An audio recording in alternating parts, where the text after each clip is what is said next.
अमीशा तान्या का जवाब सुनकर हैरान रह गई। उसने कहा, क्या कहा? तुम्हें पता है कि तुम मरने वाली हो, लेकिन फिर भी इतने बड़े धोखे के बाद भी तुम उस आदमी के साथ रहना चाहती हो। तान्या ने कहा, हाँ, लेकिन कुछ हुआ तो नहीं, मैं अभी भी जिंदा हूँ। एक्चुअली मुझे तुमको इसके लिए शुक्रिया अदा करना चाहिए, क्योंकि अगर तुमने डर कर संजय से शादी करने से मना नहीं किया होता तो शायद आज मैं संजय के साथ नहीं होती। आधे घंटे में हमारा कॉन्ट्रैक्ट खत्म हो जाएगा और 5 दिन बाद हम फिर से शादी करके पति पत्नी बन जाएंगे। अमीशा ये सुनकर पागल ही हो गई। उसको लगा कि उसने अपनी बेवकूफी की वजह से संजय को खो दिया। उसने अपने पर्स में हाथ डालकर चाकू निकाला और तान्या की तरफ बढ़ने लगी। इधर पूजा भी गेट तक पहुंच गई थी, लेकिन गार्ड्स उसको अंदर नहीं जाने दे रहे थे क्योंकि उसके पास इनविटेशन कार्ड नहीं था। वो बार बार उन लोगों से अंदर जाने देने को कह रही थी, लेकिन गार्ड्स उसको अंदर नहीं जाने दे रहे थे। तभी राहुल ने पूजा की आवाज सुनी। उसे ये आवाज कुछ जानी पहचानी लगी। उसने उस तरफ देखा तो उसने पाया कि ये तो पूजा है। वो तुरंत उसके पास गया। पूजा बेहद खूबसूरत लड़की थी, प्यारी सी, लेकिन बहुत चंचल थी। हर वक्त मुस्कुराती रहती थी, लेकिन इस वक्त वो बहुत ही ज्यादा घबराई हुई थी। राहुल उसके पास पहुंचा और बोला, क्या हुआ पूजा, तुम यहाँ क्या कर रही हो? पूजा ने राहुल की तरफ देखा। उसने राहुल को देखा तो उसका हाथ पकड़कर बोली, तान्या कहाँ है? वो ठीक तो है ना? बताओ राहुल, वो कहाँ है? राहुल ने पूजा को कभी इतना घबराया नहीं देखा था।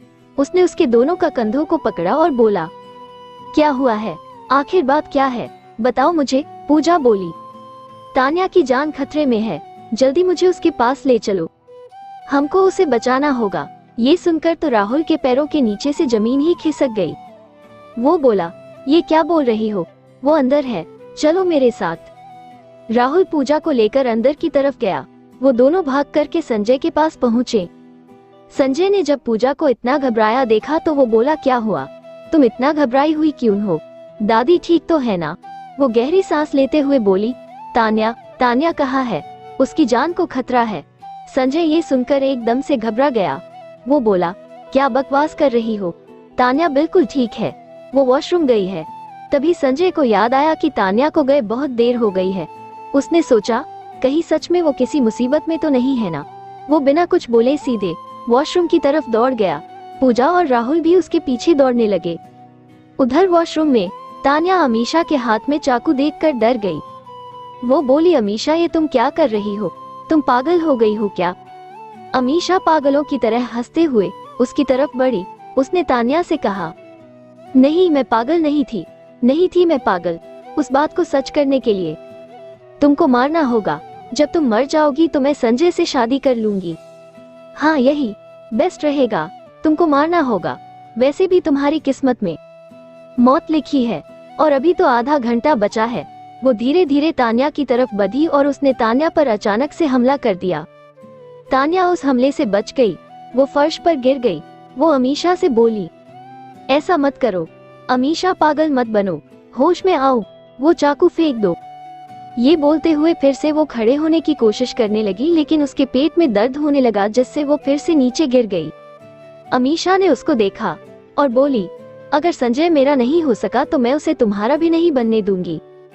तुम्हें मरना होगा तान्या, तुम्हें मरना होगा।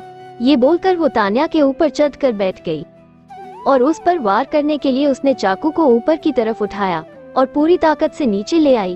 तान्या ने चाकू रोकने के लिए उसके हाथ को पकड़ लिया।